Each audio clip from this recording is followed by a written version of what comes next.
It is mock draft time here with the NFL Combine getting underway, free agency around the corner. So I did a full 7-round mock draft to see who I've got the Browns taking. Hopefully you guys agree with me, but if not, I've got thick skin. I can take it. So let me know what you think about it down below. But let's get ready. Let's dive into this. So let's set the table a little bit. The Browns have 8 total draft picks. It's a bit fishy when you do mock draft simulators because they've got their own first, second, third, and then they got a comp pick after Kwesi Adofo-Mensah was hired by the Vikings. So minority hire awards the Browns 2 draft picks. However, we don't know when that 3rd round pick is for Kwesi, so that won't be included in the mock draft because it's not really fair because you don't know when it is. They've got the Lions' 4th pick, their own 5th, and their own 6th. Now, in order to best mock draft, I think you've got to keep 2 things in mind. Browns team needs and also a flavor of best player available, right? When those 2 meet together, what's more important? And I personally tend to lean best player available. Before we really get into the mock draft, though, if you guys want more mock drafts, go ahead and like this video. I want to get over 100 likes, and if so, I'm going to read the people, and I'm going to say democracy rules. So let's do some more mock drafts here, and that way I can get that by the bosses at Chat Sports. So go ahead and hit that thumbs up icon. Let's start the mock draft off by seeing what picks happened before the Browns were on the clock at number 13. Hutchinson goes first overall. Hamilton, Thibodeau, Stingley, and Ikuono follow them 2 through 5. Then we've got Evan Neal slipping to the Panthers at 6. I bet they're happy. Karlaftis goes to the G-Men at 7. The Falcons get Nakobe Dean. Charles Cross ends up in Denver. And then Ahmad Sauce Gardner goes to the Jets at number 10. All right. At number 11, we've got Kenny Pickett. So first quarterback off the board in this mock draft goes to Washington. At number 12, the Vikings panic, and they go with Matt Corral. And now we get wondering who is going to end up with the Browns at number 13. Before I show you the pick, who do you want the Browns to pick there? Do you want them to go wide receiver, or would you rather take the field, whether it's defensive end, defensive tackle? I was talking with someone in the comments about drafting someone like Devin Lloyd to pair up with JOK. That'd be a great, nasty 1-2 punch at linebacker. So let me know what you think down below. I've got the Browns taking Garrett Wilson. I just think it's a can't miss, home run, slam dunk, insert whatever sports cliche you want here. He's the most well-rounded, polished wide receiver in this draft class. He doesn't have a glaring weakness. Maybe he's not the fastest guy in this group, but he's also far from the slowest. He's top 3, top 5 in everything he does, and that's why his nickname is The Natural, because he just does everything not well, but extremely well. And he addresses the Browns' biggest need, which is wide receiver, especially if Jarvis Landry is not on the team next season. Let's take a look at the numbers here for Wilson. Just 11 games, he got over 1,000 yards and 12 touchdowns in what was a loaded wide receiver room in Columbus with Chris Olave in there and a lot of other talent. So, but to put up those numbers, I mean, sure, we know it's Ohio State here, but I love Garrett Wilson. Thought he was great last year in 2020. 2021, he just took it to another level. Let's get the red pen out, though. Before we look at the other picks in this mock draft, grade the pick for me. A, B, C, D, or F. It'd be hard-pressed to find anyone giving this worse than a B. But maybe you love like Treylon Burks or someone else way more than him, who I had the Browns picking Wilson over Jameson Williams, who I have a crush on, and Treylon Burks and Drake London as well. If you guys want more mock drafts, go ahead and subscribe because it's pretty simple. It's a free channel here at Chat Sports. And if you love Browns draft coverage, because let's be honest, I love consuming mock drafts just about every day. I'll just sit on my phone and just scroll for a second and just see other ideas. And so if you're one of those people like me that just loves mock drafts, go ahead and hit that big red button and subscribe. That way you can stay in the know all offseason long and never miss a free video. On to round number 2. I've got the Browns selecting Brian Asamoah out of Oklahoma, the linebacker. This is a little bit of a debatable pick by me. I understand that, but he's one of the more athletic linebackers in this class. And it kind of reminded me of JOK, where Jeremiah Owusu-Koramoah is almost like a safety, too big to play safety, so he's at linebacker, but too small of a linebacker to really be your typical linebacker. The way I think of Asamoah is he's almost like he's a Madden player where all he does is just trucks to hit people. And he makes great plays, no doubt about it. Now, I think he has to learn to be a little more consistent and not view every single player as a wrecking ball and he can just destroy the running back in his path. But when he puts the lumber down, it hurts. And it hurts just from watching his YouTube highlights. When you check out his stats here, 80 tackles, just a sack, so he's not the greatest pass rusher of the bunch, but he can play sideline to sideline. He's got great awareness. That's probably one of the best things about him. The way he can just read a play. Remember J.O.K. in his rookie year? The ability he had to just read the offensive line and shoot the gap and get in the backfield before the left tackle could even think about putting a hand on him. That's kind of like Asamoah. And I think those two, it wouldn't be Batman Robin. It'd be Batman Dark Knight, right? Very similar types of players, so why not give, it's almost like stepbrothers. Do we just become best friends? Yep. And that's the way I look at Asamoah, so that's why I've got him going to the Browns in round number 2. I've also been guilty of saying I would love to see Cleveland take wide receivers in round 1 and 2, but all my top guys were gone at this point, so I went with the guy I think could be special on defense.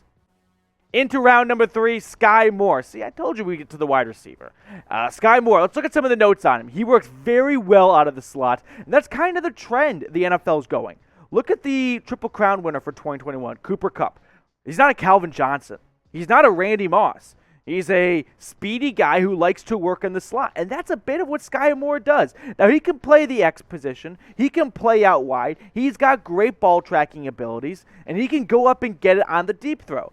But he's a little undersized at 5'10" and 195 pounds, so that's why he's kind of slipping into round 3 for a lot of mock drafts. You look at the stats here, what he's done, nearly 100 receptions for Western Michigan, over 1,200 yards, 10 scores. He did a lot of great things there in Kalamazoo, so I like Skyy Moore a lot. I think he'd be a great pick for the Browns at that 3rd round. Now, I don't have a comp pick for the Browns in the 3rd round just yet, because I don't know when they're picking in the 3rd round.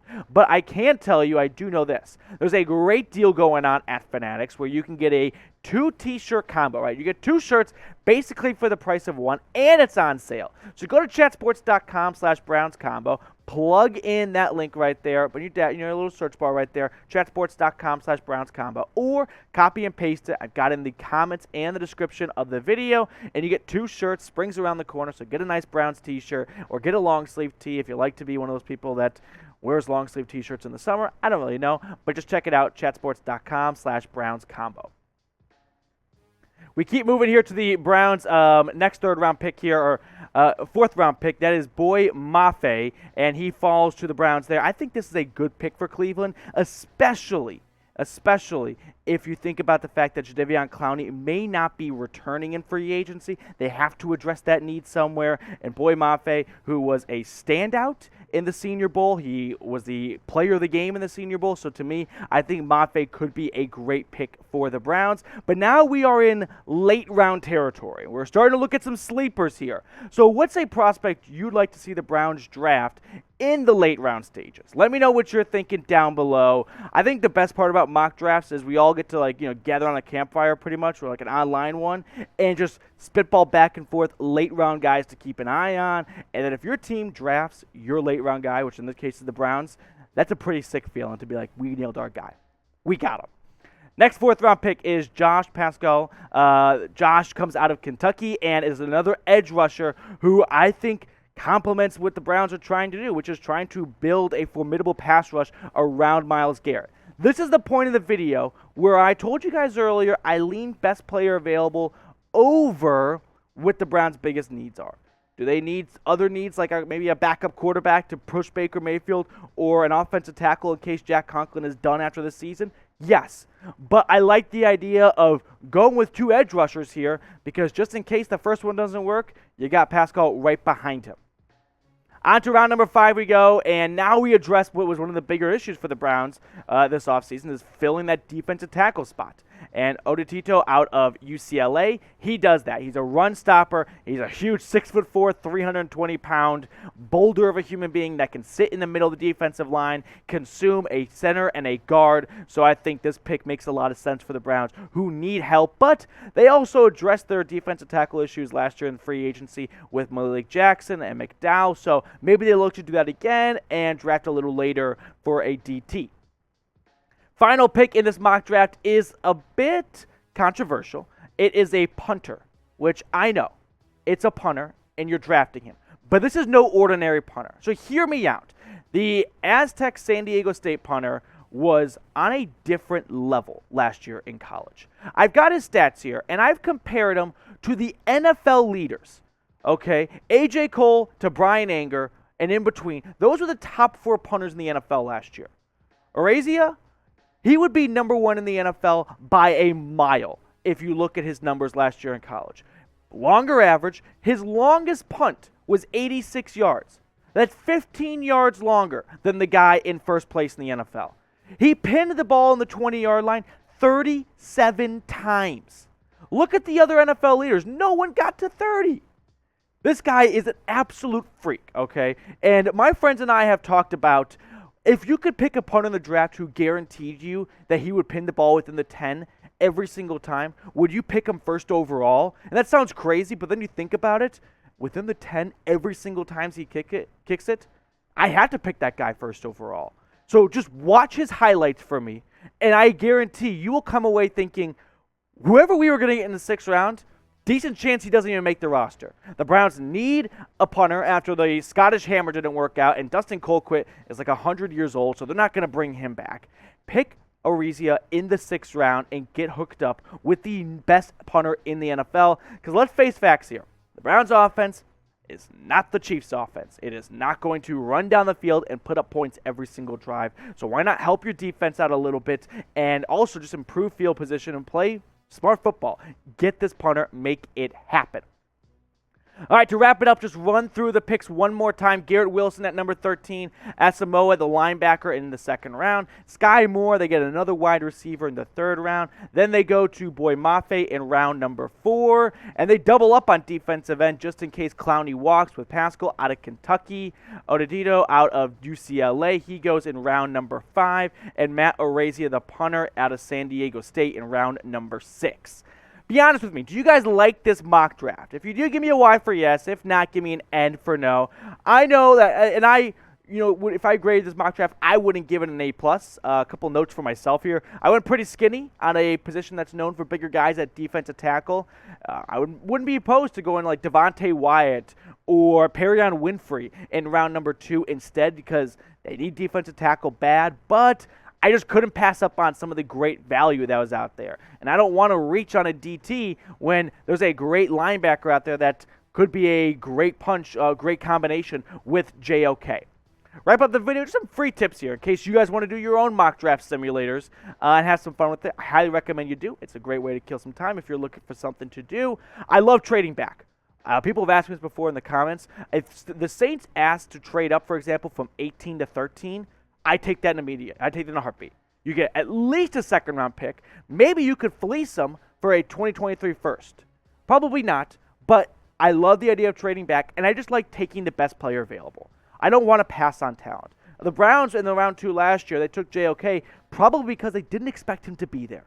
He was supposed to go in round 1 according to a lot of mock draft experts, and he slipped into round 2, and then he slipped even further into round 2. So at that point, the Browns were like, this is the best guy on the board. Let's not mess this up. Let's take talent. The Browns have a good roster. They don't have a huge amount of holes to fill. They have a lot of little bit of holes that have contributed to a sinking ship in 2021, but take the best player available. All right, that's going to do it for us here on the Cleveland Browns Report. Make sure you hit that big red button and subscribe, and we will catch you guys later here on the Browns Report.